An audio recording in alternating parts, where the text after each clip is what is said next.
পাওয়ার গ্রিডের বিপর্যয়ের কারণে খুলনাসহ দেশের দক্ষিণ পশ্চিমাঞ্চলের ২১ জেলায় ৩ ঘন্টা লোডশেডিংয়ের পর স্বাভাবিক হয়েছে বিদ্যুৎ সরবরাহ। সন্ধ্যা 6:30 থেকে বিদ্যুৎ সরবরাহ বন্ধ থাকে।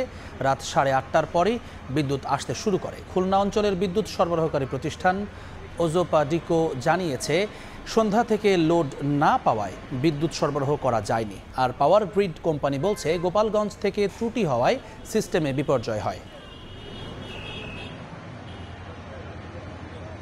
কারেন্ট না থাকলে তো বুঝেন যে গরমে সব ভাসে যাচ্ছে, গামটা বেড়াবে পড়তেছে, এটা তো জন দুর্ভোগ। মোবাইলে লাইট জ্বালায়, মোবাইলেও চার্জ নেই, মানে বেচা কিনা করতে খুবই একটা সমস্যার সম্মুখীন হতে হচ্ছে। দোকানেও বসতে পারতেছি না, তা বেচা কেনার তো এখানে প্রশ্নই আসে না।